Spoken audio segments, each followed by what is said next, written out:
பல யூடியூப் ரூட்டர்ஸ்கள் உருவாக வேண்டும்.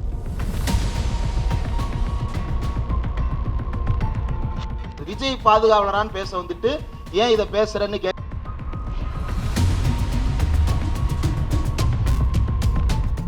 உழைக்கும் மக்களினுடைய விடுதலை குரலாக பெண்களினுடைய விடுதலை குரல் ஒலிக்கும் போதுதான் உண்மையான விடுதலையை நாம் காண முடியும்.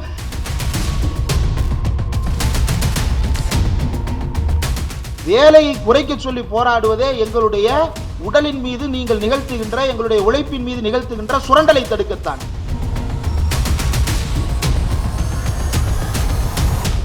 உழைப்பு, உழைப்பிலிருந்து சம்பாத்தியம், சம்பாத்தியத்திலிருந்து வாழுமிடம், வாழுமிடத்திலிருந்து பாதுகாப்பு என்பது மட்டும் அல்ல. எந்த ஒரு பெண் தனித்து விடப்பட்டாலும் அதற்காக போராட வேண்டும் என்பதுதான் தந்தை பெரியார் நமக்கெல்லாம் கற்றுக் கொடுத்தது, கிளாரா ஜெட்கின் நமக்கு கற்றுக் கொடுத்தது, ஹெலன் டாட் நமக்கு கற்றுக் கொடுத்தது. இது அவருடைய தனிப்பட்ட விவகாரம். அவர் இந்த நடிகையோட போனதை வச்சு இவ்வளவு பேசணுமா அப்படின்லாம் கேட்குறாங்க.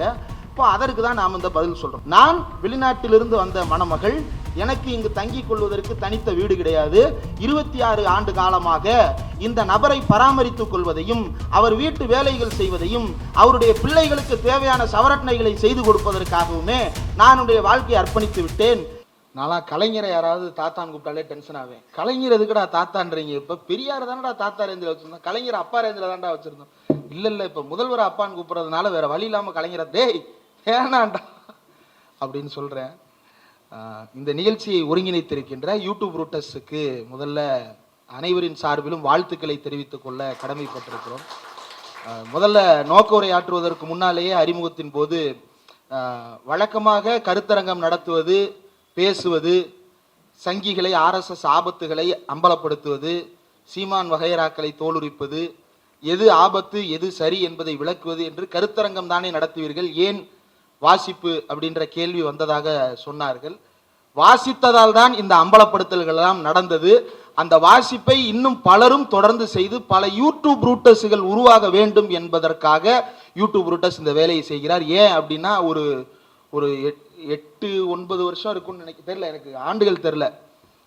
கோவிடுக்கு முன்னாடினா 6 வருஷம் முன்னாடியா, அப்போ மைனர் அந்த அளவுக்கு அறிமுகம் கிடையாது சேனல்ல. அப்போ அவர் கேமரா கூட கிடையாது, ஒரே ஒரு ஃபோனில் தான் ரெக்கார்ட் பண்ணிட்டு இருப்பாரு.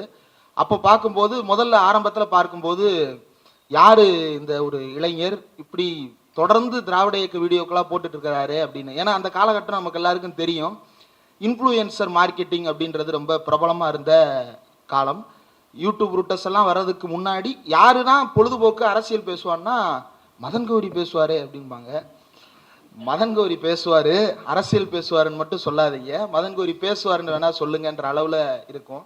அப்போ இந்த அரசியலை, இந்த இடதுசாரி அரசியலை, இந்த திராவிட இயக்க அரசியலை, இந்த கருப்பு சட்டை அரசியலை யார் முன்வைக்க போறா, யார் பேசுவா அப்படின்றதெல்லாம் அவ்வப்போது யோசனைக்கு வரும். யூடியூப் ரூட்டர்ஸ் தான் முதல்ல அந்த இடத்தில் நின்று இப்படி ஒன்றை செய்ய முடியும் என்பதை நிகழ்த்தி காட்டியவர். அப்போது கூட பல முறை சந்தேகங்கள் வந்ததுண்டு. என்னன்னா, இப்படியே எவ்வளவு நாள் பேசிட்டே இருக்க முடியும்?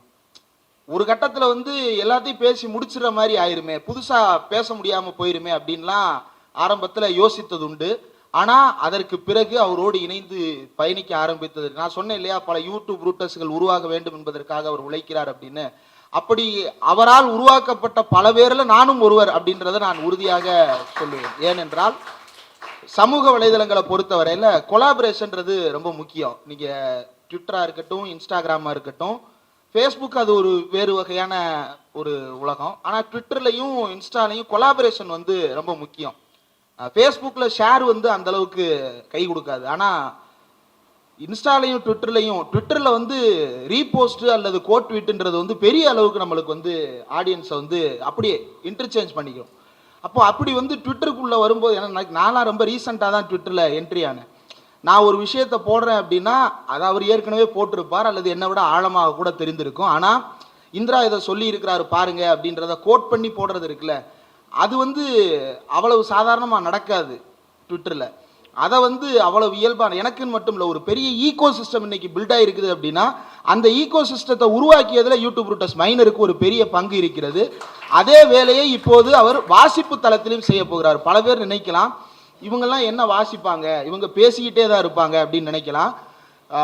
ஒவ்வொரு முறை ஒவ்வொரு கருத்தரங்கத்திற்கு போகும்போதும் மைனர் புத்தகங்கள் எடுக்காமல் என்னை மாதிரி வந்து லாஸ்ட் மினிட்ல இப்படி புத்தகத்தை வச்சுக்கிட்டு ஷோ ஆஃப் பண்ணலைனாலும் கூட அவர் எப்போதும் எந்த கூட்டத்திற்கு போனாலும் நாங்கள் ஒன்றா தான் பயணித்திருக்கிறோம். புத்தகங்கள் இல்லாமல் அவர் எந்த கூட்டத்திலும் பேசுவதற்கு மேடை ஏறியதே கிடையாது. வாசித்து மட்டும்தான் அவர் எல்லா மேடைகளிலும் பேசி கொண்டிருக்கிறார். அந்த அளவுக்கு ஆழமான வாசிப்பு இருக்கக்கூடிய நபர். நீங்க அவருடைய அலுவலகமாக இருக்கட்டும், வீடாக இருக்கட்டும், எங்காக இருந்தாலும் ஒரு புத்தகத்தை வாசித்து கொண்டே இருப்பார். அப்போ இன்னைக்கு ஏன் அந்த வாசிப்பை ஒரு இயக்கமாக யூடியூப் ரூட்டஸ் ரீட்ஸ் என்று கொண்டு போக வேண்டிய தேவை இருக்கிறது அப்படின்னா, வாசிப்பது நாம் மட்டுமாக இருக்கக்கூடாது, பலரும் சேர்ந்து வாசிக்க வேண்டும். ஏன்னா இன்னைக்கு அது இல்லாமல் இருக்கு, இன்னைக்கு அது உடைபட்டிருக்கு.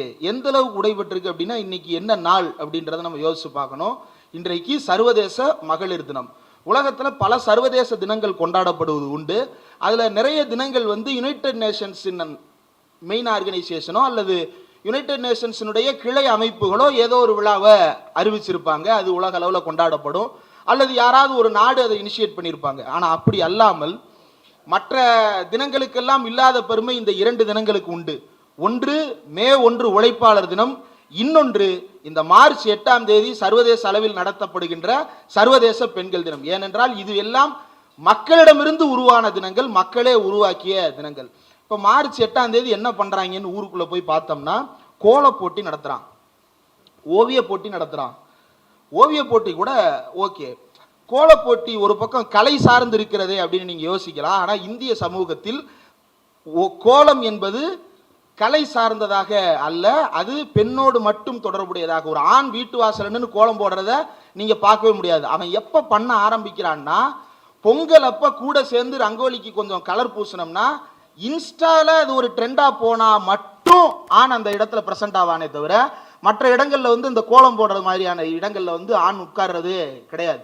சமையல் ஒரு பக்கம் ஆண்கள் இப்போது அதிகமாக செய்ய ஆரம்பித்திருந்தாலும் கூட, பெரும்பாலும் எல்லா வீடுகளிலும் யார் வந்து மெயின் குக்கா இருக்கிறாங்க அப்படின்னா உமன் தான் இருக்கிறாங்க. அப்போ மீண்டும் மீண்டும் நீ எனக்கு சமைத்து கொடுத்த உணவுக்கு நன்றி அம்மா, நீ என் மீது காட்டிய பாசத்திற்கு நன்றி அம்மா, எனக்காக உன் வாழ்க்கையில் எவ்வளவு இழந்திருக்கிறாய், உன்னுடைய இன்பத்தை எல்லாவற்றையும் இழந்துவிட்டு எனக்காக செலவிட்டிருக்கிறாயே, இதற்காக கொண்டாடப்படுவதா சர்வதேச மகளிர் தினம் என்றால் இதற்காக அல்ல.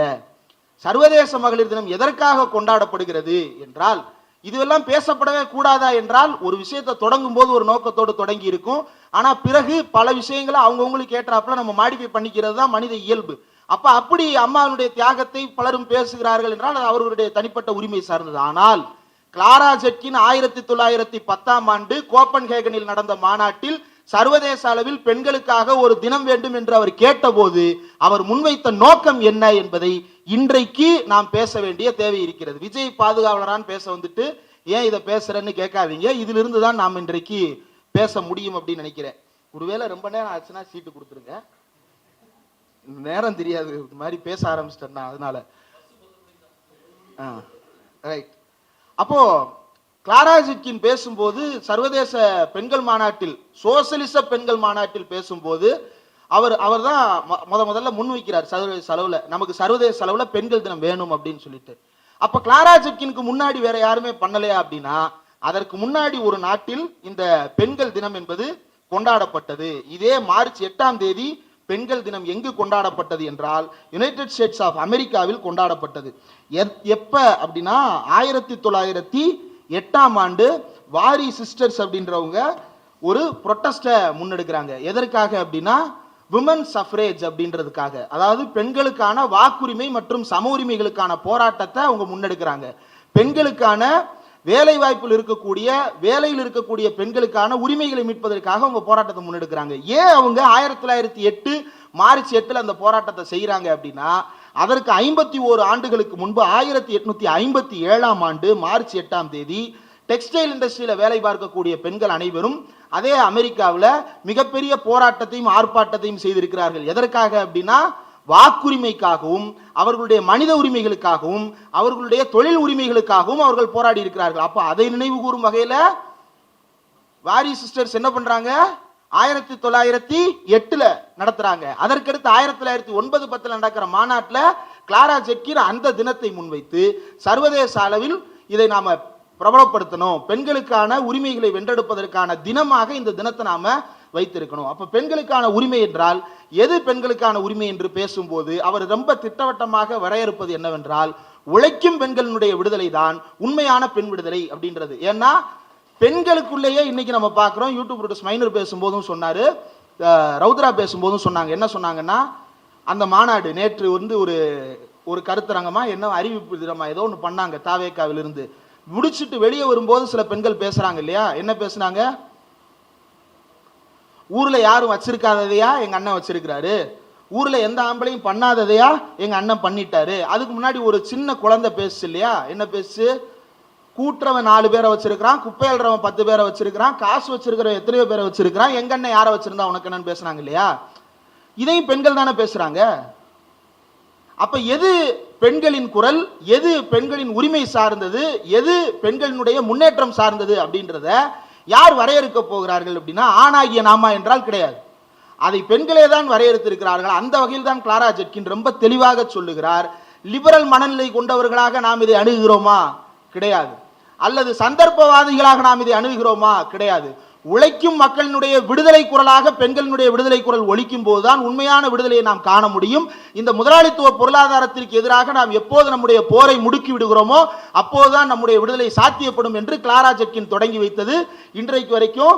பிறகு வெவ்வேறு மாதங்கள்ல, வெவ்வேறு நாட்கள்ல, வெவ்வேறு நாடுகள் அது கொண்டாடப்பட்டிருந்தாலும் அந்த மார்ச் 8 அப்படின்றது ஃபைனலைஸ் ஆகி இப்போ வரைக்கும் நாம 100 ஆண்டுகளுக்கு மேலாக இந்த மார்ச் 8ஆம் தேதி இதை கொண்டாடி கொண்டிருக்கிறோம். இந்த மார்ச் 8ஆம் தேதி பற்றி பேசும்போது என் வீட்டில் கிளாரா ஜெட்கின் பற்றி ஒரு புத்தகம் ஒன்று வாங்கி வைத்திருந்தேன். இன்றைக்கு காலையில் அந்த புத்தகத்திலிருந்து ஒரு குறிப்புக்காக தேடும்போது அந்த புத்தகம் எனக்கு கிடைக்கல. ஆனால் இங்கு வந்ததற்கு பிறகுதான் ஞாபகம் வந்தது. திவிகாவினுடைய நூலகம் இது. நாம் இந்த கூட்டம் நடத்தி கொண்டிருக்கிற நடேசன் மாளிகையாக இருக்கக்கூடிய இந்த நடேசன் சாலையில் இருக்கக்கூடிய சிட்டி சென்டருக்கு பின்னால் இருக்கக்கூடிய திராவிடர் விடுதலை கழகத்தினுடைய தலைமை அலுவலகத்தில் இந்த முதல் தளத்தில் நூலகம் ஒன்று இயங்குகிறது. யார் வேண்டுமானாலும் வந்து வாய்ப்புள்ள புத்தகங்களை எடுத்து பெயர் பதிவு செய்து கொண்டு படிக்கலாம். அப்போ அதுல மார்க்சியம் அப்படின்றத பார்த்தோன்னே அந்த வரிசையில கிளாரா ஜெட்கினை பத்தின புத்தகம் இல்லாமல் இருப்பதற்கு வாய்ப்பே இல்லைன்னு போய் தேடினேன். போன உடனே குருதியில் மலர்ந்த மகளிர் தினம் அப்படின்ற புத்தகம் இருந்தது. அந்த புத்தகத்துல ஒரு பல்வேறு சம்பவங்கள் கிளாரா ஜெட்கின் பற்றி, ரோசா லக்சம்பர்க் பற்றி, இன்னும் பல்வேறு பெண் போராளிகளை பற்றி, பெண் விடுதலை போராளிகளை பற்றி, உரிமை போராளிகளை பற்றி, உழைக்கும் வர்க்க போராளிகளை பற்றி இந்த புத்தகம் ரொம்ப விரிவாக பதிவு செய்கிறது. கிளாராவின் நினைவில் அப்படின்னு சொல்லிட்டு இதை வெளியிட்டது புலம், திருவல்லிக்கேணியில் இருக்கக்கூடிய புலம் வெளியிட்டிருக்கிறது. ரொம்ப முக்கியமான ஒரு புத்தகம் தொகுக்கப்பட்டிருக்கிறது, விரிவாக தொகுக்கப்பட்டிருக்கிறது. அதுல பிரெட் அண்ட் ரோசஸ் அப்படின்னு சொல்லிட்டு ஒன்று குறிப்பிடப்பட்டிருக்கு. இது என்ன பிரெட் அண்ட் ரோசஸ் அப்படின்னா, 1912 மாசச்சூசெட்ஸ் மாகாணத்தில் அமெரிக்காவில் லாரன்ஸ் அப்படின்ற பகுதியில் ஒரு டெக்ஸ்டைல் இண்டஸ்ட்ரி இருக்கு. அந்த டெக்ஸ்டைல் இண்டஸ்ட்ரியில ஒரு பெரிய போராட்டம். எதற்காக அந்த போராட்டம் நடக்குதுன்னா, 1912 ஜனவரியில் அந்த மாசச்சூசெட்ஸ் மாகாணத்தில் ஒரு சட்டம் கொண்டு வரப்படுகிறது. என்னன்னா, 56 மணி நேரமாக இருந்த உழைக்கும் நேரத்தை 54 மணி நேரமாக குறைத்திருக்கிறார்கள்.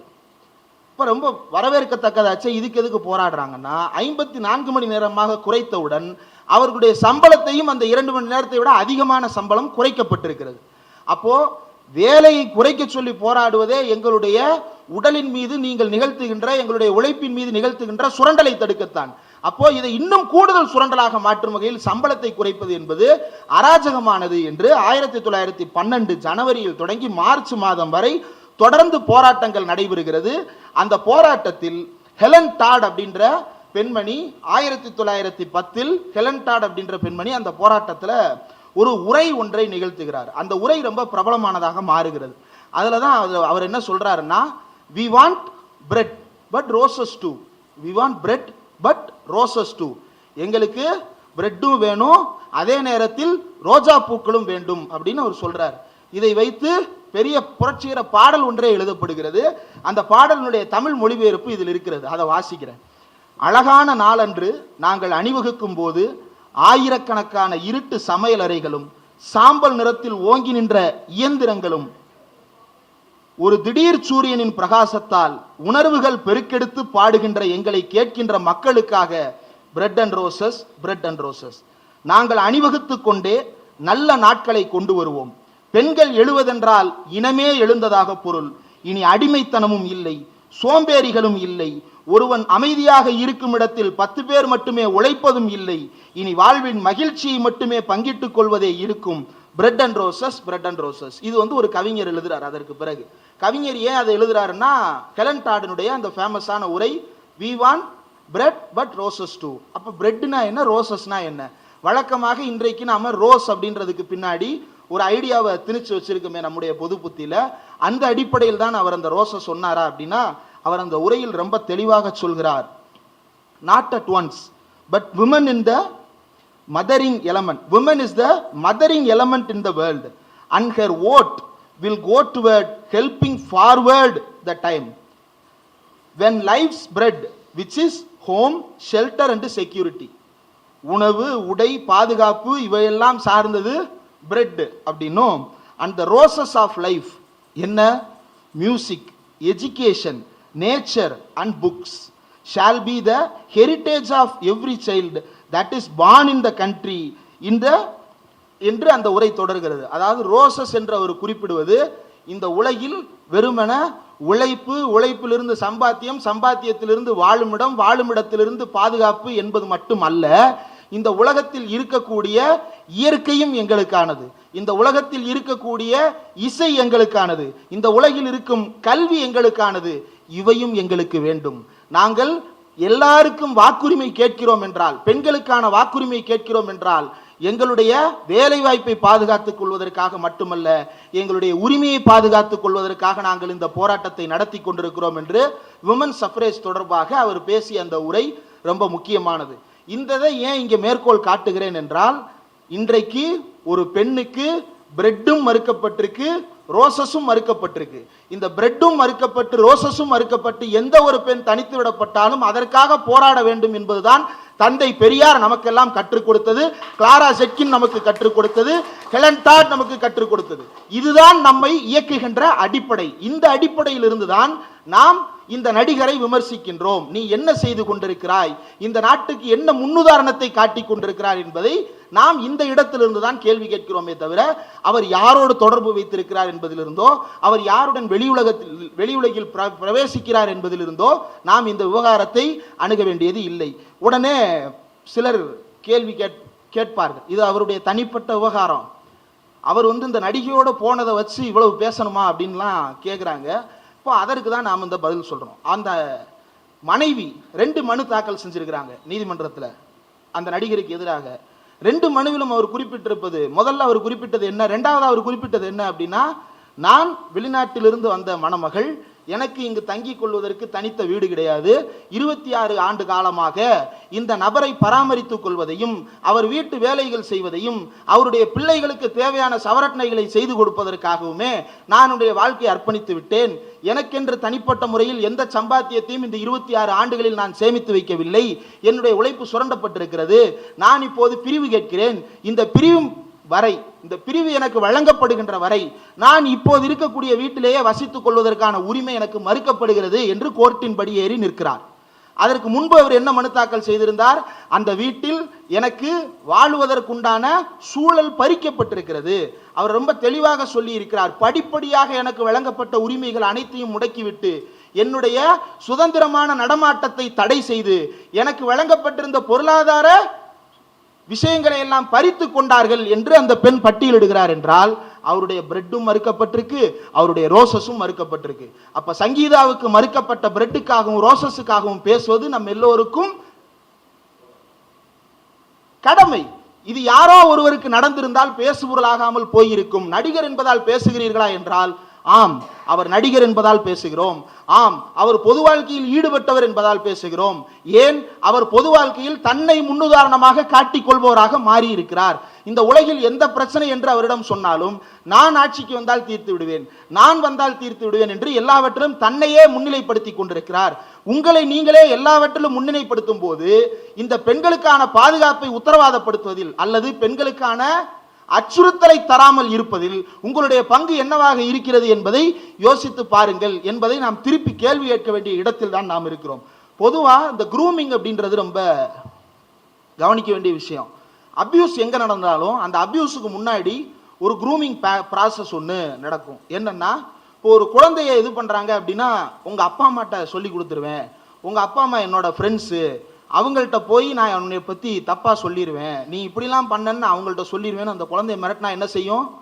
குழந்தை அவன் சொல்கிறத வேற வழி இல்லாமல் தலையாட்டும். அந்த குழந்தைய அவன் என்ன பண்ணுறான்னா க்ரூம் பண்ணுறான். இதே ப்ராசஸை தான் அவருடைய கட்சியை சேர்ந்த நிர்வாகிகள் அத்தனை பேருக்கும் இவர் செய்து கொண்டிருக்கிறார். என்ன செய்து கொண்டிருக்கிறார் அப்படின்னா, நீ உன்னை சுற்றி இருப்பதை பற்றி பார்க்காதே. இவர் வந்து பொலிட்டிக்கலா குரூம் பண்றாரு. குரூமிங்னா நாட்டின பாசிட்டிவ் வே, இந்த நெகட்டிவ் வே அவர் குரூம் பண்ணிட்டு இருக்கிறார். என்ன செய்கிறார் அப்படின்னா, உங்களுக்குள்ளேயே எதிரி இருக்கிறான், அந்த எதிரி யார் என்றால் திமுக என்று திமுகவை எதிரியாக கட்டமைக்கின்ற வேலையை செய்கிறார். திமுக எதிரியாக கட்டமைக்கப்படுவதில் என்ன சிக்கல் இருக்கிறது என்று நாம் யோசித்து பார்க்க வேண்டும். திமுகவை ஒருவர் எதிரியாக சொல்கிறார், அதுல உனக்கு என்னப்பா பிரச்சனை அப்படின்னா, இதுவரை இந்த ஒன்றிய அரசு 1949 இப்போது வரைக்கும் எந்த நிலையிலும் தமிழ்நாட்டையும் திமுகவையும் அவன் வேறு வேறாக பார்த்ததோ பேசியதோ சித்தரித்ததோ கிடையாது. திமுக என்ன செய்கிறதோ அதுதான் தமிழ்நாடாக டெல்லி பேசும், தமிழ்நாடு என்ன செய்கிறதோ அதுதான் திமுக என்று டெல்லி பார்க்கும். இதுதான் யதார்த்தம். 1949 இந்திய எதிர்ப்பு போராட்டத்தை அதிமுக செய்ததா? அரசியலமைப்பு சட்டத்தை திருத்தும் போராட்டத்தை அதிமுக செய்ததா? குலக்கல்வி எதிர்ப்பு போராட்டத்தை அதிமுக செய்ததா? சிஏஏ என்ஆர்சி எதிர்ப்பு போராட்டத்தை அதிமுக செய்ததா? புதிய கல்விக் கொள்கை எதிர்ப்பை தமிழ்நாட்டில் திமுக செய்ததா அதிமுக செய்ததா? எல்லாவற்றையும் எடுத்து பாருங்கள். தமிழன் யார் என்று இந்தியாவிற்கு உறக்க சொல்லும் போராட்டங்கள் அத்தனையும் செய்தது திமுக. ஒவ்வொன்றையும் திமுக செய்திருக்கிறது. அப்போ தமிழ்நாட்டை படிப்படியாக அடுத்த நிலைக்கு முன்னேற்றுவதற்கான வேலைகளை திமுக செய்யும் போது Tamil Nadu is equal to DMK, DMK is equal to Tamil Nadu. இதுதான் தமிழ்நாட்டுடைய 1949 இன்று வரையான வரலாறு. இத இன்றைக்கு இருக்கக்கூடிய யார் வேண்டுமானாலும் மறுக்கலாம். ஆனால் இன்னும் 10 ஆண்டுகளுக்கு பிறகு 100 ஆண்டுகளுக்கு பிறகு எழுதப்படுகின்ற தமிழ்நாட்டின் இந்தியாவின் வரலாற்றில் யாரும் இதை மாற்றவோ மறுக்கவோ முடியாது. அப்படிப்பட்ட பங்களிப்புகளை இந்த சமுதாயத்தில் திமுகவுக்காக இந்த சமுதாயமும் மாற்றி மாற்றி செய்து கொண்டே இருந்திருக்கிறது. அப்போ இவன் திமுகவை எதிரியாக சித்தரிக்கிறான் என்றால் என்ன விஷயத்தில் திமுகவை எதிரியாக காட்டுகிறான் என்பதை எடுத்து பாருங்கள். எந்த கூர்மையான விவகாரத்தையும் அவன் காட்ட முடியாது. அவன் ஒரு மழுமட்டத்தனமான, ஒரு மேம்போக்கான, ஒரு மொன்னையான வாதங்களைத்தான் திமுகவுக்கு. திமுக என்ன செய்தது, என்ன பிரச்சனை அப்படின்னு கேட்டா, போன வாரம் ஒன்று சொல்றான். என்ன சொல்றான்? போன வாரம் இல்ல, நேத்து தான். அது என்னது 30%? திமுக 30% வந்து ஸ்டாலின் சார் டாக்ஸ் அப்படின்னு சொல்லிட்டு 20%? 10 வந்து ஸ்டாலின், 20% டிஎம்கே உறுப்பினர்கள், அப்படி அமைச்சர்களுக்கு இப்படியாக அவர் பிரிக்கிறார் இல்லையா? தமிழ்நாட்டினுடைய வரவு செலவு பட்ஜெட்னு ஒன்று இருக்குல்ல, தமிழ்நாட்டினுடைய வரவு எவ்வளவு, செலவு எவ்வளவு, பட்ஜெட் எவ்வளவு என்பதெல்லாம் மிக விரிவாக ஆவணப்படுத்தப்பட்டு தான் வருகிறது. சிஏஜி உள்ளிட்ட அறிக்கைகள் அதை ரிப்போர்ட் பண்ணிட்டு தான் இருக்குது. அப்படி பார்க்கும்போது பட்ஜெட்ல ரொம்ப தெளிவாக தமிழ்நாட்டினுடைய ஒரு ரூபா தமிழ்நாட்டுக்கு வருவாய் வருது அல்லது 100 ரூபா வருதுன்னா அந்த 100 ரூபாயில ஒவ்வொரு பைசாவும் எங்கிருந்து வருது, எப்படி செலவழிக்கப்படுகிறது என்று கொடுக்கப்பட்டிருக்குல்ல. இதுல எங்க ஓட்டம் நடந்திருக்கு, எங்க டேமேஜ் நடந்திருக்கு, கேஸ் ஃபைல் பண்ணு. இதுல ஓட்ட 30% இதுல இருந்து லீக் ஆயிருக்குன்ற, எங்க இருந்து லீக் ஆச்சு, எதை வச்சு சொல்ற? அப்ப 2Gயிலிருந்து இன்றைக்கு வரை, சர்க்காரியாவிலிருந்து இன்றைக்கு வரை எது உண்மை இல்லையோ, எது பொய்யோ அதுதான் நம் மக்கள் மத்தியில் மீண்டும் மீண்டும் திணிக்கப்பட்டு கொண்டே இருக்கிறது. சர்க்காரியா எந்த இடத்திலும் திமுக சயின்டிபிக் ஊழல் செய்தது என்று எழுதியிருக்கிறாரா என்று அந்த அறிக்கையை எடுத்து பாருங்கள்.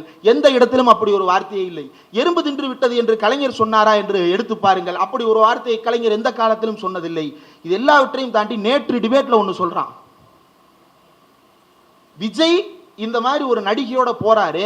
ஏற்கனவே ஒரு நடிகையோட அவர் வெளியில பொது இடங்களுக்கு போறதுதான் எங்க வீட்டுக்கே மன உளைச்சலா மாறி இருக்குன்னு அவங்க மனைவி சொல்றாங்களே, அப்ப இது தப்பு இல்லையான்னு கேட்கும்போது தாவேகாவுக்கு ஆதரவாக வழக்கறிஞர் என்ற போர்வையில் வந்த சாகுல் ஹமீத் என்கின்ற நபர் சொல்கிறார், பானுமதிக்கும் அண்ணாவுக்கும் ஏதோ தொடர்பு இருக்குன்னு எல்லாரும் பேசின போது அண்ணா வந்து நான் வந்து உத்தமனும் அல்ல, அவர் படிதான பத்தினியும் அல்ல என்று அண்ணா சொன்னதா? இதுவரை ஏதாவது ஒருத்தன் அண்ணா எங்கு அதை பேசினார் என்று ஆதாரம் காட்டியிருப்பானா?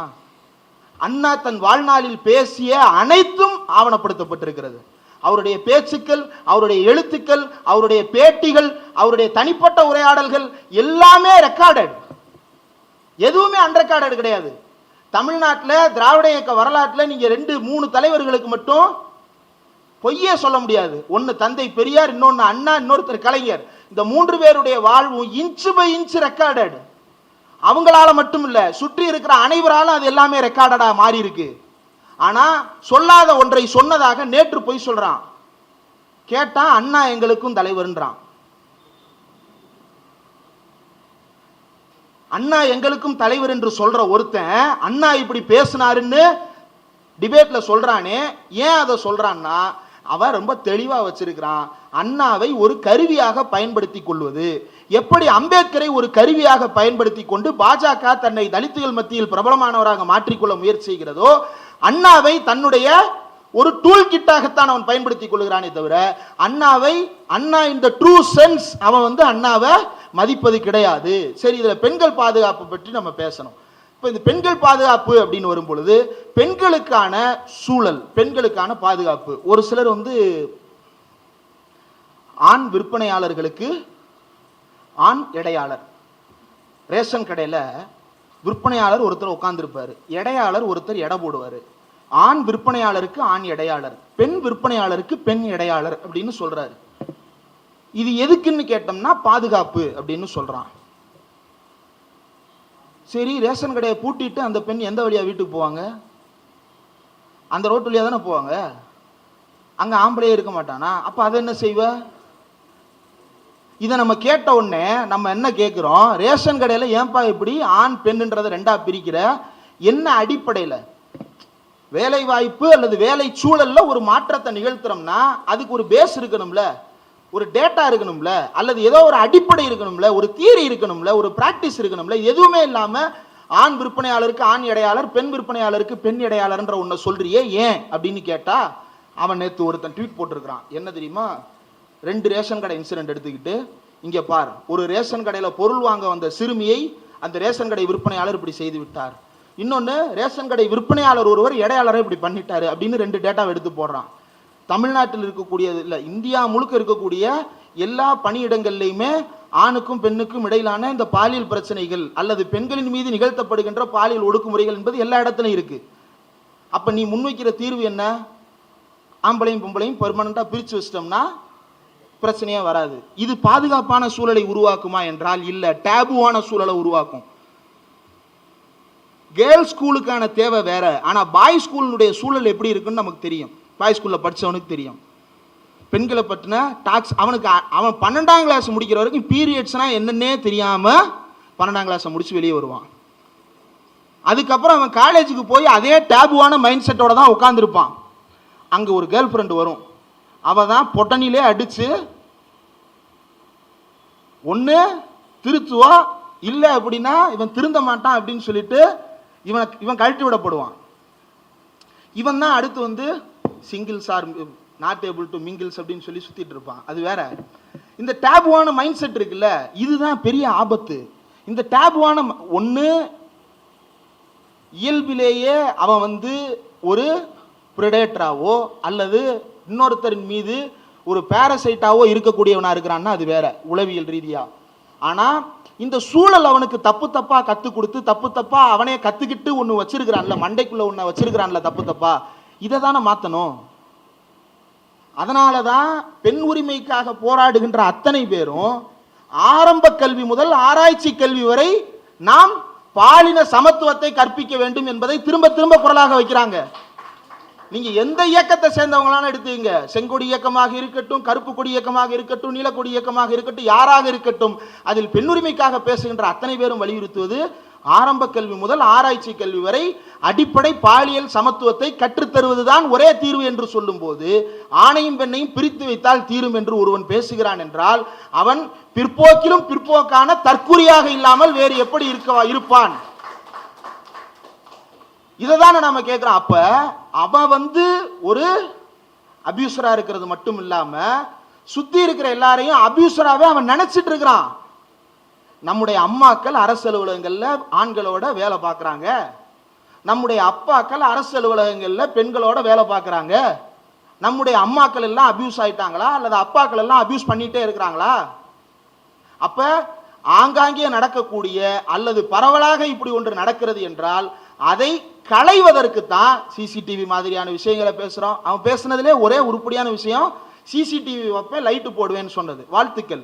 ஆனா அந்த சிசிடிவி வைக்கிற பர்பஸும் லைட்டு போடுற பர்பஸும் நீ இப்படி ரெண்டா பிரிச்சு வச்சுட்டேன்னா அப்புறம் எதுக்கு சிசிடிவி, அப்புறம் எதுக்கு லைட்டு? தமிழ்நாட்டுக்கு நடுவில் ஒரு என்ன படங்க, சம்சாரம் அது மின்சாரமா, அந்த மாதிரி ஒரு கோடை போட்டு ஒரு பக்கம், அதாவது தமிழ்நாட்டை பிரிக்க சொல்லி பல பேர் பல வகையா கோரிக்கை வச்சிருக்கிறான். இவன் இப்படி ஒரு கோரிக்கையோட வந்தாலும் வருவான். ஆண் தமிழ்நாடு, பெண் தமிழ்நாடு. அதுக்குள்ள நான் போல, அவங்களே கூட்டு வருவாங்க. நம்ம அதுக்குள்ள அவங்கள கொம்பு சீவி விட்டுற வேண்டாம். பெண் சிஎம் அப்படின்னு சொல்லி அவன் அதை விரும்புறான். நம்ம அப்படி ஒன்று பேசணும், நம்ம அதை நார்மலைஸ்டா மாற்றணும். பெண் சிஎம்க்கு நம்ம எதிரானவர்களா இல்லை, அவன் ஒன்றை கொண்டு வரணும்னு நினைக்கிறான்ல, அதுக்கு நம்ம என்னன்றதை சூதானமா கண்காணிக்க வேண்டும். அப்போ நீங்க இந்த மேட்டர் எடுங்க, இது பெண்களுக்கான பாதுகாப்பை உத்தரவாதப்படுத்துமா? நீங்க 1989 தான் முதல் முறையாக தமிழ்நாட்டில் பல்வேறு புரட்சிகரமான திட்டங்கள் கொண்டு வரப்பட்டது. அப்படி கொண்டு வரப்பட்ட திட்டம் தான் இதே மார்ச் மாதம் 25ஆம் தேதி 1989 வரவு செலவு கணக்கு திட்டம். பட்ஜெட் வாசிக்கும் போது கலைஞர் பேசிய ஒரு பேச்சில் தான் ஒரு முக்கியமான திட்டத்தை அறிவித்தார். மகளிரின் கல்வி வளர்ச்சிக்கு ஊக்கம் தரும் நோக்கத்தோடு, அண்டர்லைன், மகளிரின் கல்வி வளர்ச்சிக்கு ஊக்கம் தருகின்ற நோக்கத்தோடு மூவலூர் ராமாமிர்தம் அம்மையாரின் பெயரில் 8ஆம் வகுப்போ அல்லது அதற்கு மேற்பட்ட தகுதியோ பெற்றிருப்பவர்களுக்கு 5000 ரூபாய் திருமணத்தின் போது வழங்கப்படும் அப்படின்னு அறிவித்தார். எதற்காக? சமுதாயம் பொம்பளை பிள்ளைக்கு கல்யாணம் பண்ணி வைக்கணும்ன்றதே அடிப்படையா வச்சுன்னு இருக்குது. அப்ப அந்த பொம்பளை பிள்ளைக்கு அவன் கல்யாணமும் பண்ணி வைக்கணும், அதை படிக்கவும் வைக்கணும். அப்படின்னா எப்படி படிக்க வைக்கிறது? 8ஆம் வகுப்பு படிச்சா நான் 5000 ரூபாய் தரேன் அப்படின்னு அறிவிக்கிறாங்க. அது அந்த கலைஞர் ஆரம்பிக்கிற முதல் வரியே இதுதான், மகளிர் கல்வி வளர்ச்சிக்கு ஊக்கம் தர. அந்த திட்டத்தினுடைய ஃபர்ஸ்ட் லைன் இதுதான். அதற்கு பிறகு 1996 அந்த 5000 10,000 மாத்துறாரு. அதுக்கப்புறம் 2006 அந்த 10,000 15,000 மாத்தப்படுது. 2008 15,000 20,000 மாத்துறாரு. ஒரே பீரியட்ல 2006 to 2011 அது 20,000 மாறிடுது. அதற்கு பிறகு 2016 25,000 மாறுது. இதுக்கு நடுவில் ஜெயலலிதா 4 கிராம் தங்கத்தை இன்க்ளூட் பண்றாங்க. இந்த தங்கம் உள்ள வரும்போது தான் அந்த திட்டத்தினுடைய நோக்கம் ஸ்பிளிட் ஆகுது, நோக்கம் மாறல. ஜெயலலிதாவும் ரொம்ப தெளிவா என்ன சொல்றாங்கன்னா, கல்வி வளர்ச்சியை இன்னும் ஊக்குவிப்பதற்காக 4 கிராம் தங்கம் தர்றேன், அதுல டிகிரி முடிச்சாங்கன்னா 50,000 ரூபாய் தர்றேன்னு அறிவிக்கிறாங்க ஜெயலலிதா. அங்கேயும் நம்ம நோக்கத்தை குறை சொல்லல. ஆனா இதே ஜெயலலிதா 2006 2001 2006 இடைப்பட்ட காலத்தில் இந்த திட்டத்தை நிறுத்தி வைத்திருந்தார் என்பது குறிப்பிடத்தக்கது. பட் திருத்தி கொள்வது என்பது நல்ல விஷயம்தான். அவர் திருத்தி கொண்டார், கல்வியைத்தான் அவரும் பெஞ்ச்மார்க்கா வைத்தார் என்றால் அது வரவேற்கத்தக்கது. வாழ்த்துக்கள் மேடம். அடுத்து அது 8 கிராமா மாறுது. எப்ப? ஜெயலலிதா இறக்குற அந்த ஆண்டில். அதற்கடுத்து அந்த திட்டம் அப்படியே கிடப்பில் போடப்பட்டிருந்தது. கலைஞர் முதல்ல 5000 ரூபாய் கொடுத்த போது அன்னைக்கு 10 கிராம் தங்கம் 24 கேரட் 3140 ரூபாய். அன்னைக்கு கலைஞர் கொடுத்தது 5000 ரூபாய். அப்ப தாலி கட்டுறதுக்கு தான் திட்டம், தங்கம் கொடுக்கறதுக்கு தான் திட்டம் அப்படின்னா அன்னைக்கு 1 பவுனுக்கும் மேற்பட்ட தங்கத்தை கலைஞரால் கொடுத்திருக்க முடியும். ஆனா அந்த 5000 வைத்ததற்கு காரணம் அன்றைய தொகையில் அது மிகப்பெரிய தொகை. அந்த மிகப்பெரிய தொகைக்காக 8ஆம் கிளாஸ் முதல்ல அவங்க தாண்டணுன்றதுக்காக தான். அதுக்கப்புறம் அவங்க டிகிரியை தாண்ட வைக்கிறதுக்கு எத்தனை வருஷம் ஆயிருச்சு? 20 வருஷத்துக்கு மேல ஆயிருச்சு. ஆனா இன்றைக்கு தமிழ்நாட்டில் எடுத்து பாருங்க, இந்தியா முழுக்க எடுத்து பாருங்க, இந்தியாவிலேயே அதிகம் உயர்கல்வி படிக்கின்ற பெண்கள் வாழும் மாநிலமாக தமிழ்நாடு மாறி இருக்கு. இது சூழலை மாற்றுவது. நீங்க பாருங்க, நான் ரொம்ப ஓப்பனா ஒன்று சொல்றேன், பல குடும்பங்கள்ல இது நடக்குது. பிள்ளை ஒரு டிகிரி முடிச்சா போதும் சார் அப்படின்னு நினைச்சவங்க இன்னைக்கு என்ன பண்றாங்கன்னா, ஆராய்ச்சி கல்வி வரைக்கும் படிக்க வைக்கலாம். அதை தாண்டி ஒரு வீட்டில் பிற்படுத்தப்பட்ட சமுதாயத்தை சேர்ந்த ஒரு பெண் அல்லது ஒடுக்கப்பட்ட சமுதாயத்தை சேர்ந்த ஒரு பெண் 21 வயசு டிகிரியை முடிச்சிட்டாங்க அப்படின்னா கல்யாணம்ன்றதை தாண்டி இந்த 1000 ரூபாய் கவர்மெண்ட் கொடுக்குது. இது போக நான் முதல்வன் திட்டத்தின் மூலமாக யூபிஎஸ்சி எக்ஸாம் படிக்கிறதுக்கு 7,500 கொடுக்குறாங்க, அடுத்து 10,000 கொடுக்குறாங்க, அடுத்து 25,000 கொடுக்குறாங்க, அடுத்து 50,000 கொடுக்குறாங்க. என் பிள்ளைய நான் யூபிஎஸ்சி எக்ஸாமுக்கு படிக்க வைக்கிறேன்னு இன்றைக்கும் பிள்ளைகளை யூபிஎஸ்சி தேர்வுக்கு தயார்படுத்தி கொண்டிருக்கிறார்கள். இது தமிழ்நாட்டினுடைய திட்டக்குழுவால் ஆவணப்படுத்தப்படுது. இது சூழலை மாற்றுவது. மகளிர் உரிமை தொகை திட்டம் 1000 ரூபாய் கொடுக்கப்படுகிறது என்றால் அந்த 1000 ரூபாய் என்ன செய்துவிடும்? சீமான் கூட பேசினார், மருந்தை குடிச்சிட்டு சாகிறதா அப்படின்னு. அதுக்கு ஒரு நேரடி உதாரணத்திலிருந்து நான் பதில் சொல்கிறேன். கண்ணகி நகரில் இது ஸ்டேட் பிளானிங் கமிஷனுடைய ரெக்கார்டட் டாக்குமெண்ட்ல இருக்குது, புக்கில் இருக்குது. நீங்க அதை இணையதளத்திலே படிக்கலாம். கண்ணகி நகரை சேர்ந்த ஒரு பெண், நான் வீட்டு வேலைக்கு செல்லுகிறேன், ஒரு நாள் லீவ் போட்டாலும் எனக்கு அன்னைக்கான சம்பளம் கட்டு. என் வாழ்க்கையில லீவுன்னு ஒன்ன நான் என்ஜாய் பண்ணதே கிடையாது. நீங்க பார்த்துருப்பீங்க, பல பேர் இதை புரிஞ்சுக்கிட முடியலன்னா கூட மூக்குத்தி அம்மன் ஒரு படம் வந்துச்சு.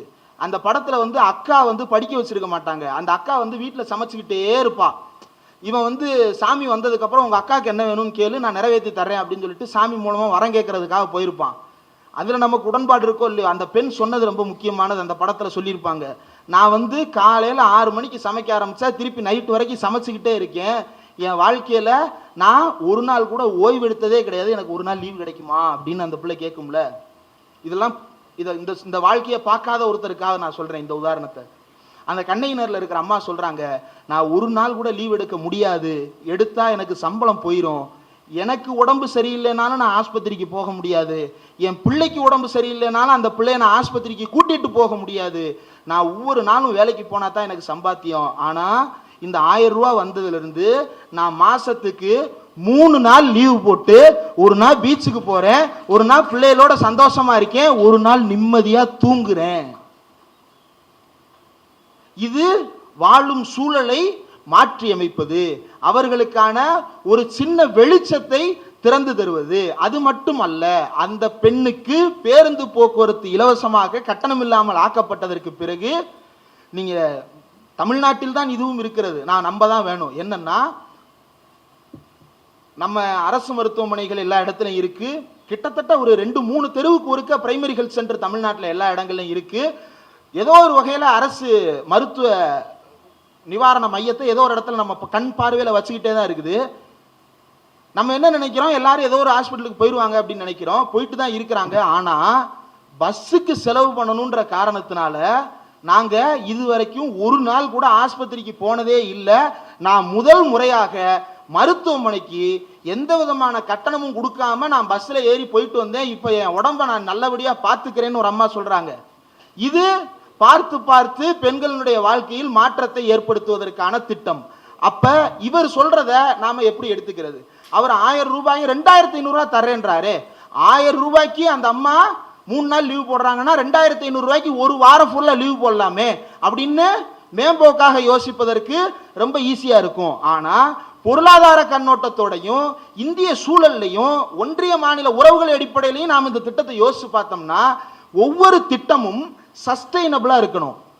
எந்த ஒரு திட்டமாக இருந்தாலும் அந்த திட்டம் சஸ்டைனபிளா இருக்கணும். அதே போல எந்த ஒரு நிறுவனமாக இருந்தாலும் அது செல்ஃப் ரிலையண்டா இருக்கணும். நிறுவனம்னா செல்ஃப் ரிலையண்டா இருக்கணும், திட்டம்னா சஸ்டைனபிளா இருக்கணும். கர்நாடகால 2000 ரூபாய் கொடுத்தாங்க. 2000 ரூபாய இடையில ஒரு 3 மாதங்கள் கண்டினியூஸா கொடுக்காமல் நிறுத்தி வைக்கப்பட்டு 2 மாதங்கள் சேர்த்து அந்த தொகையை போடுவதற்காக முயற்சி செய்து சிஸ்டம் கிராஷ் ஆகி, சிஸ்டம்னா administrative system, not computerised system, administrative system collapse ஆகி சட்டப்பேரவையில் அதற்கு விளக்கம் சொல்லும் நிலைக்கு அந்த அரசு தள்ளப்பட்டது. ஆனால் தமிழ்நாடு 3 மாதத்திற்கான தொகையை மொத்தமாக போடும் அளவிற்கு கடந்த 5 ஆண்டுகளாக இந்த திட்டத்தை செயல்படுத்தி இந்த அட்மினிஸ்ட்ரேட்டிவ் செட்டப்பை இதுக்கு பழக்கப்படுத்தி இருக்கு. அப்ப இதுதான் சஸ்டைனபிளான ஒரு திட்டம். இந்தியாவில் இருக்கக்கூடிய எந்த திட்டத்தையும் எடுத்து பாருங்கள், எந்த மகளிருக்கு பணம் கொடுக்கும் திட்டத்திற்கும் உரிமை என்ற வார்த்தையே இருக்காது. இந்த கலைஞர் மகளிர் உரிமை திட்டம் இருக்குல்ல, இது எங்கிருந்து வந்தது அப்படின்னா 1989 கலைஞர் மகளிர் திட்டம் அப்படின்னு ஒன்று அறிவிக்கிறார். அதுதான் இந்தியாவிலேயே முதன்முறையாக மகளிருக்கான சுய உதவி குழுக்களை உருவாக்குவதற்காக கலைஞர் வடிவமைத்த திட்டம். அந்த மகளிர் சுய உதவி குழுக்களினுடைய ஒட்டுமொத்த திட்டத்தின் பெயர் மகளிர் திட்டம். அந்த மகளிர் திட்டத்தை விரிவுபடுத்துவதுதான் கலைஞர் மகளிர் உரிமை திட்டம். ஸ்டாலின் அதில் சேர்த்த வார்த்தை உரிமை. ஆனா இவர் என்ன சேர்க்கிறாருன்னா அன்னபூரணி. சிலிண்டருக்கு. நீ சிலிண்டர் கொடு, ஆனா சிலிண்டரை யார் நிறுத்தினா? நீ இலவச சிலிண்டர் கொடுக்கிற அளவுக்கு உன்னைய தள்ளியது யார்? அதை பேச. இல்ல நான் அதை பேச மாட்டேன், நான் கன்ஸ்ட்ரக்டிவா மட்டும்தான் பேசுவேன். அப்ப அவன் புடுங்குறத பூரா நீ கொடுத்துருவியா? அவன் என்ன புடுங்கினாலும் நீ கொடுத்துருவ. இப்ப நாளைக்கு வந்து நீட்டை விட கொடூரமான ஒரு தேர்வை வச்சு மருத்துவரே ஆக முடியாத நிலை வச்சிட்டான்னா எல்லாருக்கும் வீட்டுக்கு ஒரு டாக்டர் பட்டம் அறிவிச்சிருவியா? நீ டாக்டர் பட்டம் வாங்கின மாதிரி நாங்க டாக்டர் பட்டம் வாங்கி வைத்தியம் பார்க்க முடியுமா? அப்ப அறிவோட யோசிக்கணும். எந்த திட்டமாக இருந்தாலும் சஸ்டைனபிளா இருக்கணும். உத்தரப்பிரதேசத்துல காசு கொடுக்கறான், மத்திய பிரதேசத்துல காசு கொடுக்கறான், மகாராஷ்டிரால காசு கொடுக்கறான், கொடுத்த காசை திருப்பி கொடுன்னு கேட்கிறான். ஏன்டா திருப்பி கொடுக்கணும்னா அரசு அதிகாரிகளுக்கு 1000 ரூபாய் கொடுத்து இந்த திட்டத்தில் தங்களை என்ரோல் பண்ணிக்கிறாங்களாம். தமிழ்நாடு மாநிலம் முழுக்க தொடக்கத்தில் சேர்க்கும் போதே சரியான அளவீடுகளோடு மக்களை சேர்ப்பதற்கு காரணம் தமிழ்நாடு மக்களை தமிழ்நாடு அரசு லிட்ரேட்டாக வைத்திருப்பது. அடிப்படையில் அவர்களுக்கு இந்த விஷயங்களை கொண்டு போய் சேர்க்கின்ற அளவுக்கு தமிழ்நாட்டினுடைய கட்டமைப்பு சரியாக இருப்பது. இந்த இது ரொம்ப அவசியமானது. இந்த அடிப்படை கட்டமைப்பு இல்லாத மாநிலங்களால் இந்த திட்டங்களை உருப்படியாக செயல்படுத்தவே முடிவதில்லை. அன்னபூரணி சூப்பர் 6 திட்டம், இதுல அன்னபூரணின்ற வார்த்தையை ஏன் வச்ச விளக்குவியா? ஸ்டாலின் சொல்றாருல கலைஞர் மகளிர் உரிமை திட்டம், 4 வார்த்தைக்கு விளக்கம் சொல்லுவார் அவரு. ஏன் கலைஞர் பெயரில் இதை நடத்துகிறோம், ஏன் மகளிருக்காக இதை செய்கிறோம், ஏன் உரிமையின் பெயரில் இதை செய்கிறோம், எல்லாத்துக்கும் அவர் விளக்கம் சொல்லி இருக்கிறார். ஒவ்வொரு திட்டத்தை அறிவிக்கும் போது நான் முதல்வன்னா முதலமைச்சராக போறீங்களா? இல்ல, ஐ எம் த லீடர் அப்படின்றதா அதனுடைய பொருள். விளக்கம் சொல்றாரு. அன்னபூரணி சூப்பர் 6, இது ஒரு சூப்பர் 5. அன்னபூரணி சூப்பர் 6 விளக்கம் சொல்லு பார்ப்போம். அப்ப பெண்களின் முன்னேற்றத்திற்கான திட்டம் என்று பெயரளவில் சொல்லிக் கொண்டிருந்தாலும் சிலர் கேட்கலாம், விஜய் இதை சொல்கிறார் என்பதால் எதிர்க்கிறீர்களா? வேறு யாராவது திமுகவே இதை செய்யலாம் இல்லையா அப்படின்னு சிலர் கேட்கலாம். நாம அடிப்படையில் ஒன்ன புரிஞ்சுக்கணும். நாம உரிமைக்கான போராட்டத்தில் ஈடுபட்டிருக்கும் பொழுது இப்படிப்பட்டவர்கள் நானும் உரிமை தருகிறேன் என்று கை நீட்டத்தான் செய்கிறார்கள். ஆனால் அது உண்மையில் உரிமையின் பக்கம் நம்ம இழுத்து செல்லுமா அல்லது இருட்டின் பக்கம் நம்ம இழுத்து செல்லுமா என்றால் இருட்டின் பக்கம் தான் இழுத்து செல்லுகிறது. இன்றைக்கு இவன் கொடுக்கிற தொகையை விட பெரிய பெரிய தொகையெல்லாம் பிஜேபி கொடுக்கிறதுக்கு தயாராக இருக்கிறது. பிஜேபியினுடைய என்டிஏ கவர்மெண்ட் தானே பீகார்ல காசு தரேன்னு சொல்லுச்சு, பிஜேபியினுடைய என்டிஏ கவர்மெண்ட் தானே உத்தரப்பிரதேசத்துல காசு தரேன்னு சொல்லுச்சு, காசு கொடுக்குது. 100 யூனிட் இலவச மின்சாரம் உத்தரப்பிரதேச பிஜேபி தானே கொடுக்குது. இதையெல்லாம் கொடுக்கிறார்கள் என்பதனால் இவர்கள் சரியானவர்களா? இதையெல்லாம் கொடுக்கிறார் என்பதனால் இவர்கள் பெண்களுக்கான நல்ல சூழலை உருவாக்கி தருவார்களா என்றால் அங்கதான் பிரச்சனை. அவனால திட்டங்களை சொல்லத்தான் முடியும், செயல்படுத்த முடியாது. ஒருவேளை செயல்படுத்தினாலும் கூட அவனுக்கு அடிப்படையில் அறிவு இல்லாத காரணத்தால் தமிழ்நாட்டினுடைய சூழலை மேம்படுத்துவதற்கு அவனால் முடியாது. ஏன் அறிவு இல்லை என்று சொல்லுகிறேன் என்றால், உலகம் முழுவதும் பெண்களுடைய பாதுகாப்பு என்று வரும் பொழுது, பாலியல் சுரண்டல்களை தடுப்பது என்று வரும் பொழுது, இந்தியாவில் மட்டுமல்ல உலகம் முழுக்க இருக்கக்கூடிய யுனைடெட் நேஷன்ஸோ யுனிசெஃபோ எந்த அமைப்பினுடைய ஆய்வறிக்கையை வேண்டுமானாலும் எடுத்து பாருங்கள். யாராவது ஒருத்தன் லா அண்ட் ஆர்டர் ப்ராப்ளம் தான் இதுக்கு ஒரே சொல்யூஷன், லா அண்ட் ஆர்டரை கட்டைன் பண்றது தான் இதுக்கான ஒரே சொல்யூஷன் யாராவது ஒருத்தன் சொல்லியிருக்கானு எடுத்து பாருங்க, எங்கேயும் கிடையாது. ஆனா தமிழ்நாட்டில் பாலியல் கொடுமை நடந்தா எடப்பாடி என்ன கேட்கிறாரு, டிஜிபி இல்லாதனால நடந்துருச்சுன்றாரு. பாலின சமத்துவம் அறிவு இல்லாததால் நடந்தது. அந்த சமத்துவத்தை பேசுகின்ற எதிர்க்கட்சியில் இல்லாததால் நடப்பது, அந்த சமத்துவத்தை பேசுகின்ற கல்வி இல்லாததால் நடக்கிறது, அந்த சமத்துவத்தை பேசுகின்ற இலக்கியம் இல்லாததால் நடக்கிறது. நம்முடைய இலக்கணங்களோ இலக்கியங்களோ புராணங்களோ இதிகாசங்களோ எப்படிப்பட்டதாக இருக்கிறது? தந்தை பெரியார் அதைத்தான் மீண்டும் மீண்டும் வலியுறுத்தி சொன்னார். ஆணைமுத்து அவர்கள் திராவிடியன் இயர்ஸ்ல ஒரு மேற்கோள் போட்டிருந்தாங்க. ஆணைமுத்து அவர்களுடைய வால்யூம் 2ல பெரியார் சொன்ன ஒரு மேற்கோளை அந்த இதில் மேற்கோள் காட்டியிருக்கிறாங்க. என்னன்னா, ஆங்கிலம் என்பது அறிவை கொடுத்தது. எப்படி அறிவை கொடுத்தது அப்படின்னா, அதுதான் ஆங்கிலத்தின் மூலமாகத்தான் நாங்க டெமோக்ரஸின்னு ஒண்ணு இங்க வந்து தெரிஞ்சுக்கிட்டோம், சோசியலிசம்னு ஒண்ணு தெரிஞ்சுக்கிட்டோம். அப்ப சனாதனத்துக்கு நோ சொல்லி சோசியலிசத்துக்கு எஸ் சொல்றதுக்கு இந்த இங்கிலீஷ் மூலமா தான் எங்களுக்கு அறிவு வந்துச்சு. மொனார்ச்சி வேணான்னு சொல்லி டெமோக்ரஸி வேணும்னு சொல்றதுக்கு இந்த இங்கிலீஷ் மூலமா தான் எங்களுக்கு வந்துச்சு. அந்த இங்கிலீஷை நல்லா தான் படிச்சு மனுஷன் முன்னேறட்டுமேன்னு பெரியார் சொன்னார். இன்னைக்கும் திட்டங்களுக்கு இங்கிலீஷ் நேம நாம கேட்கறதுக்கு காரணம் தமிழை தவிர்க்க வேண்டும் என்பதற்காக அல்ல. பெரியார் தமிழின் மீது கடுமையாக விமர்சனங்களை முன்வைத்தார். தமிழை நாம் அறிவியல் மொழியாக வைத்திருக்கிறோமா என்ற கேள்வியை எழுப்பினார். அறிவியல் மொழியாக இல்லாத ஒன்று, ஆணுக்கும் பெண்ணுக்கும் சமமான வார்த்தை இல்லாத ஒரு மொழி எப்படி சரியான மொழியாக இருக்க முடியும்?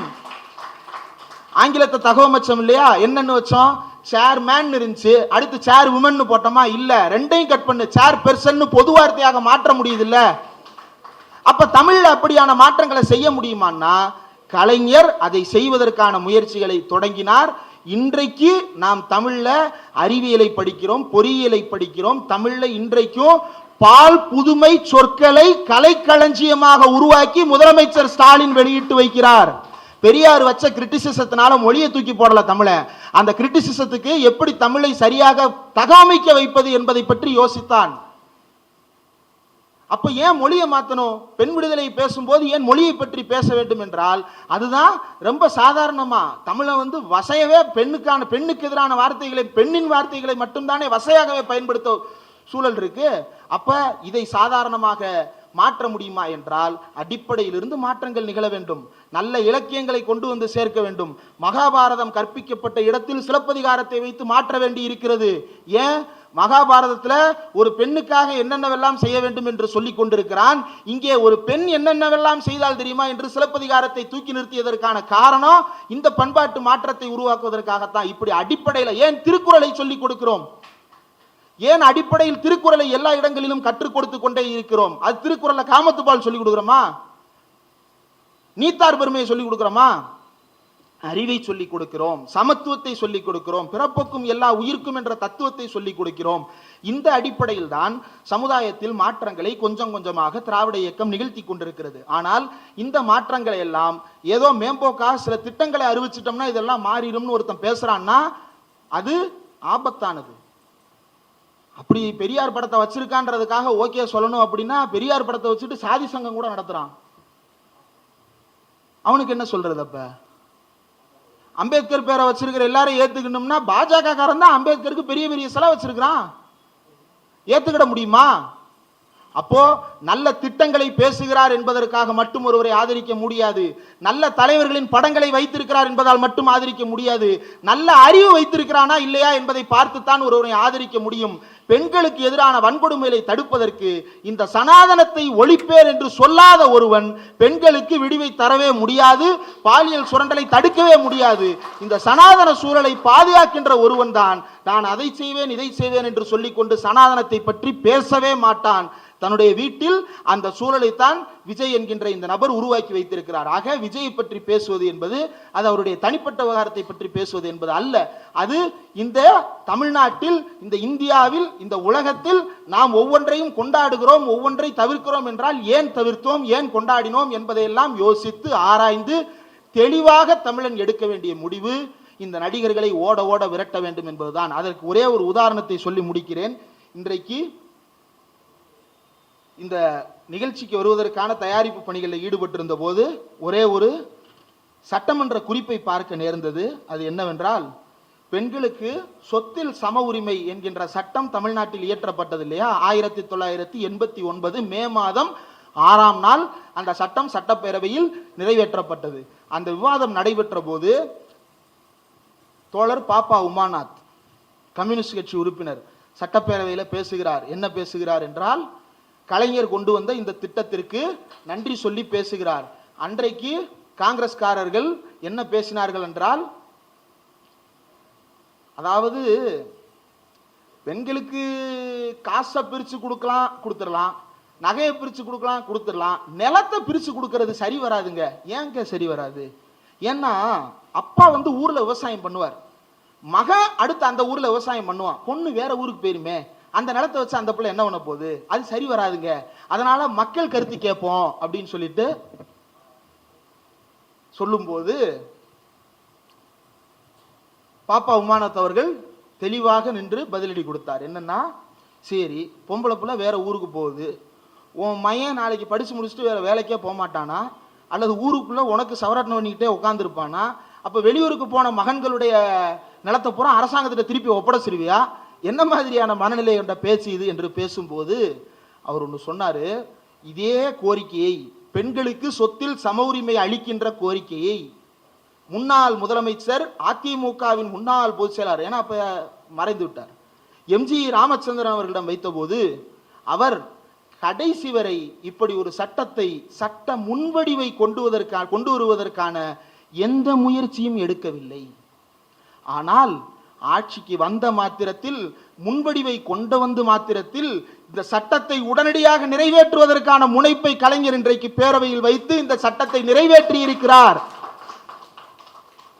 தாய்க்குளமே தாய்க்குளமே என்று சினிமாவில் வேஷம் போட்டதெல்லாம் வேஷம்தானா? நான் வருத்தத்தோடு கேட்கிறேன், எம்ஜி ராமச்சந்திரனின் நண்பர்களே, இதெல்லாம் வேஷம்தானா என்று பாப்பா உமாநாத் கேட்டார். ஏன் அதை செய்ய முடியாது? அவர் நல்லா சோறு போட்டாருன்றாங்க. யாருக்கு சோறு போட்டாரு? வீட்டுக்கு வந்து பார்க்க வந்தவங்களுக்கு சோறு போட்டாரு. சத்துணவு திட்டம் அது காமராஜரே போட்டு போயிட்டாரு. ஆனா எம்ஜிஆருக்கு அந்த விஷயத்துல கான்ட்ரிபியூஷன் இருக்கானா? இருக்கு. எம்ஜிஆர் சோறு போடுறதுல, சத்துணவு திட்டத்துல குறிப்பிடத்தக்க அளவுல அதை சிஸ்டமைஸ் பண்றதுல ஒர்க் பண்ணியிருக்கிறானா? பண்ணியிருக்கிறாரு. அதெல்லாம் நம்ம மறுக்கல. ஆனா பெண்களுக்கு சம உரிமை என்று பெரியாரியத்தை பேசும்போது எம்ஜி ராமச்சந்திரன் எப்படிப்பட்ட நபராக இருந்தார் என்றால், வாய் மூடிக்கொண்டு அமைதியாக இருந்தார். இதுதான் இந்த நடிகரும் செய்ய போறது. இன்னைக்கு அவருடைய வீட்டு விவகாரத்தில் வாயை திறந்து பேசலையே. அவருடைய எத்தனை திருமண உறவுகள் இப்படி பிரிந்திருக்கிறது? யாராவது இப்படி பேசாமல் மௌனமாக இருந்திருக்கிறார்களா? கண்ணியமாக பிரிந்து சென்றார்கள்.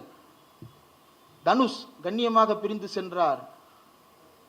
ராமராஜன் கண்ணியமாக பிரிந்து சென்றார். ஜிவி பிரகாஷ் கண்ணியமாக பிரிந்து சென்றார். இன்னைக்கும் professionally they are doing good.